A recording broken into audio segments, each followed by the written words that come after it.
Hello दोस्तों, स्वागत है आपका आपके अपने यूट्यूब चैनल स्टडी विथ एजे में।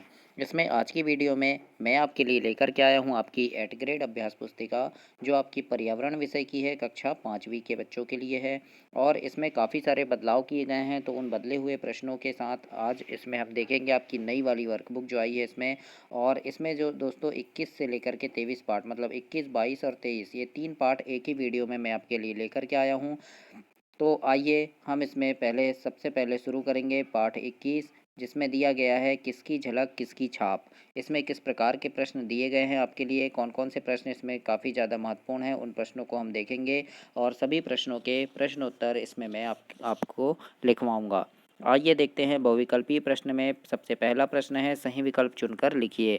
अ नंबर में लिखा है दोस्तों, श्रवण यंत्र का उपयोग किस कमी को दूर करने हेतु किया जाता है। तो सबसे पहला इसका आंसर हो जाएगा कानों में से कम सुनाई देना।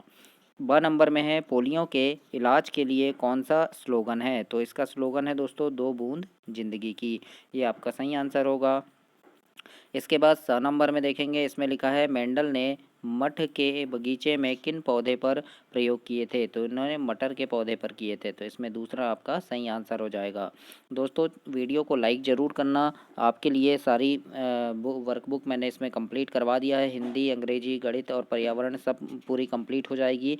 आज इस वीडियो में 23 पार्ट तक देखेंगे, इसलिए चैनल को आप सब्सक्राइब कर लेना, वीडियो को लाइक ज़रूर कीजिएगा। आइए देखते हैं प्रश्न नंबर 2 है। इसमें लिखा है, आपकी माता के भाई और आप में क्या रिश्ता है। तो मामा भांजे का रिश्ता है, ऐसा आपको उत्तर में लिखना है, मामा भांजे का रिश्ता होगा। तीसरा नंबर का प्रश्न है, यदि दो जुड़वा बच्चों को बचपन से ही अलग अलग परिवार में रखा जाए तो उनमें कैसे गुण होंगे। तो उत्तर में लिखना, दोनों में अलग अलग गुण विकसित होंगे। चौथे नंबर का प्रश्न है, सामान्यतः हमारे गुण विशेषताएं जैसे बाल, कद, आवाज़ आदि किससे मिलते जुलते हैं। तो लिखेंगे कि हमारे परिवार के सदस्यों से। इसके बाद आगे देखते हैं, लघुत्तरी प्रश्न में लिखा है प्रश्न नंबर 5, मेंडल ने मटर के पौधे के अध्ययन में अगली पीढ़ी के बीज के बारे में क्या क्या पाया। तो उत्तर में लिखना, मेंडल ने बताया कि अगली पीढ़ी में ज़्यादा पौधे पीले व चिकने बीज ज़्यादा होंगे, इस प्रकार से उनने बताया था। इसके बाद छठवें में है, रिश्तों के नाम बताना है, इसमें लिखना है जैसे माता की बहन तो मौसी जी होंगी, पिता की माता दादी जी होंगी, पिता के छोटे भाई चाचा जी होंगे और माता के पिता नाना जी होंगे। इस प्रकार से आपको रिश्ते इसमें लिखने हैं, इस आपकी वर्कबुक में प्रश्न नंबर 6 में। 7वां नंबर का प्रश्न है आपका, आपके कौन से गुण आपके पिताजी के परिवार से और कौन से नाना जी के परिवार से मिलते जुलते हैं, बताइए। तो उत्तर में लिख दीजिएगा, हमारा रहन सहन पिताजी के परिवार से है और बातचीत करना नाना जी के परिवार से है। इस प्रकार से आप लिख दीजिएगा, या फिर और कुछ गुण हैं तो वो भी आप लिखेंगे दोस्तों इसमें। 8वां नंबर का प्रश्न है, जो व्यक्ति ऊंचा सुनता है उसे किन किन परेशानियों का सामना करना पड़ता है। तो उत्तर में लिखना, वे दूसरों की बोली गई बातों को नहीं समझ पाते और सुनने में उन्हें परेशानी होती है ना। इस प्रकार से आपको उत्तर में लिखना है प्रश्न नंबर 8 में। इसके बाद 9वां नंबर का प्रश्न है, इसमें लिखा है, आप अपने परिवार के सदस्यों से कौन सी बातें एवं शाला में अपने शिक्षकों व सहपाठियों से कौन सी बातें सीखते हैं, नीचे बनी तालिका में लिखिए।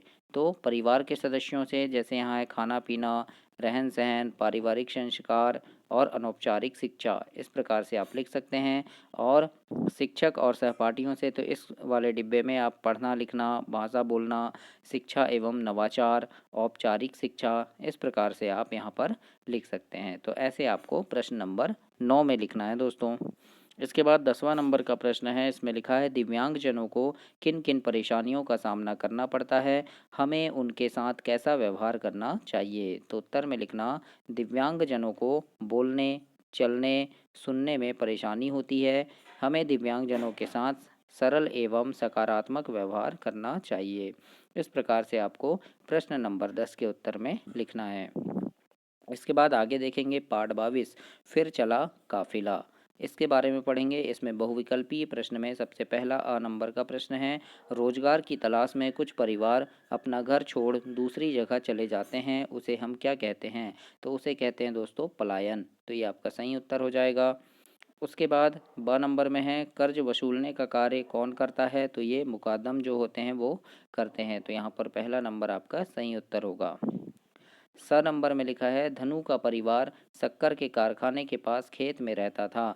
तो इसमें आ जाएगा आपका गन्ने के सूखे पत्ते और रस निकले गन्नों की झोपड़ी में रहता था। इस प्रकार से सेकंड वाला आपका सही उत्तर होगा। आगे देखते हैं अति लघुत्तरी प्रश्न में प्रश्न नंबर 2 है, गन्ने से क्या क्या बनाया जाता है, तो लिख दीजिएगा गुड़, शक्कर और मिठाई आदि ऐसे बनते हैं।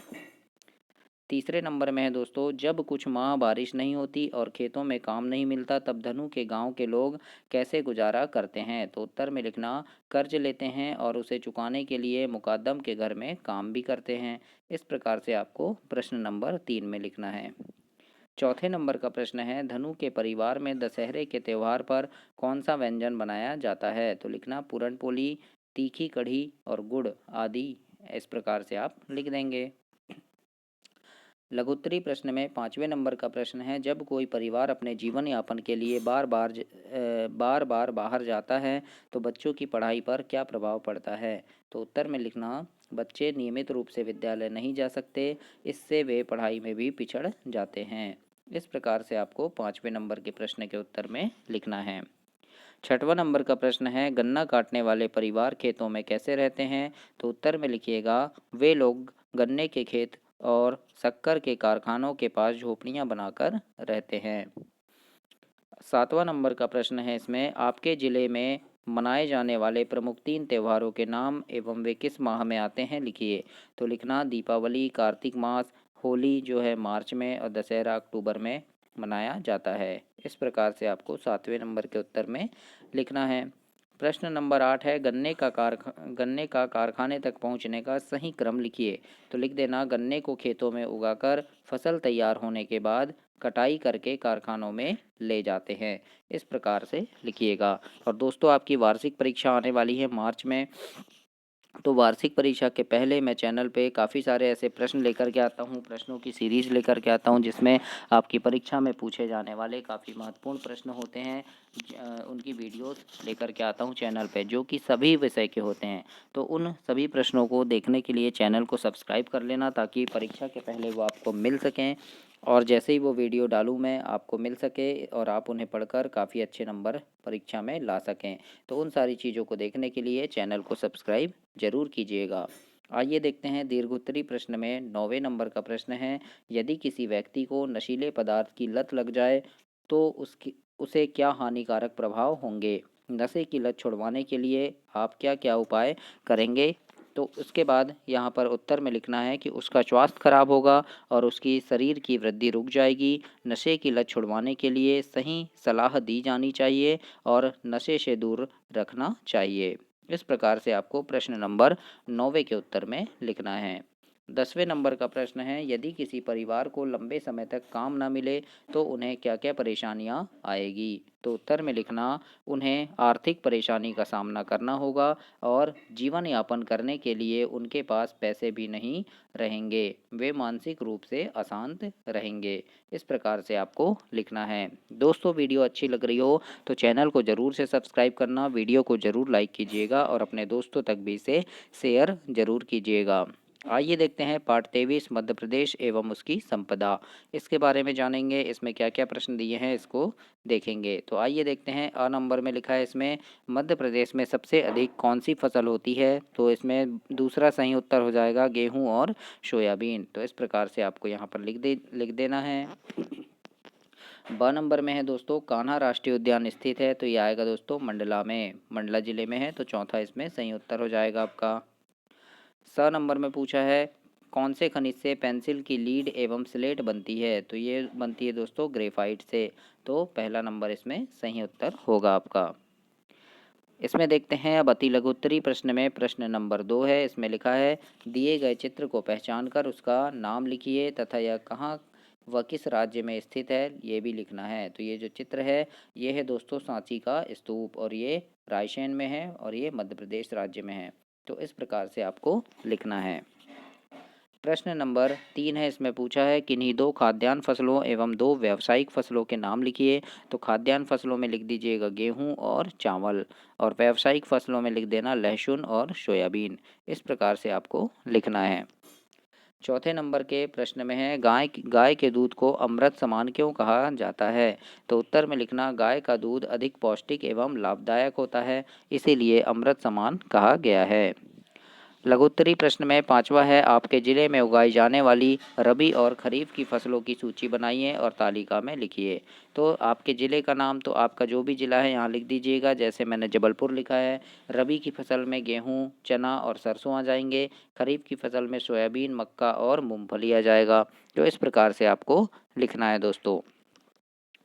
छठवें नंबर का प्रश्न है, मध्य प्रदेश को सोया राज्य क्यों कहते हैं। तो उत्तर में लिखिएगा क्योंकि मध्य प्रदेश में सोयाबीन का अधिक उत्पादन होता है, इसीलिए इसे सोया राज्य कहते हैं। इस प्रकार से आपको प्रश्न नंबर 6 के उत्तर में लिखना है।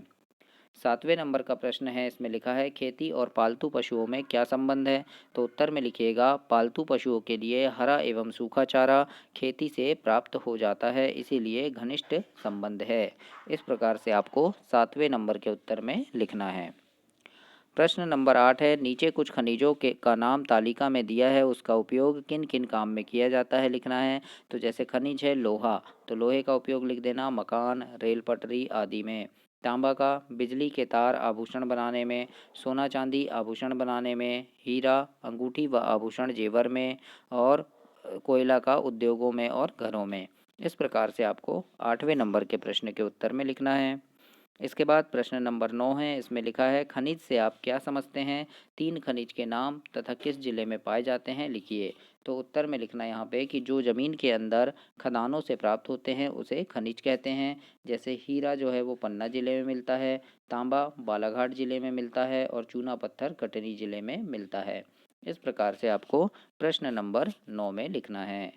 10वां नंबर का प्रश्न है, संपदा शब्द से क्या आशय है। आपके प्रदेश की कृषि संपदा के विषय में 5 वाक्य लिखिए। तो उत्तर में लिखिएगा संपदा का मतलब ऐसी आय से है जो हमें सीधे प्राप्त न होकर वस्तु को बेचने खरीदने से प्राप्त होती है। अतः मध्य प्रदेश में तांबा, मैंगनीज, कोयला आदि खनिज संपदा की खदानें हैं।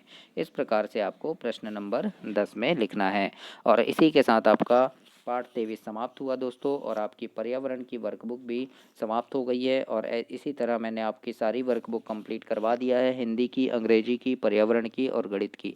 तो उन सारी वर्कबुक को देखने के लिए चैनल को सब्सक्राइब कर लीजिएगा और अपने दोस्तों तक भी इसे ज़रूर से शेयर करना। और आपकी वार्षिक परीक्षा के समय इम्पोर्टेंट प्रश्नों की सीरीज़ लेकर के आता हूं, जिसमें काफ़ी सारे महत्वपूर्ण प्रश्न होते हैं जो परीक्षा में पूछे जाते हैं, आपके आईएमपी प्रश्न होते हैं। तो उन प्रश्नों को देखने के लिए भी चैनल को सब्सक्राइब जरूर कीजिएगा। धन्यवाद।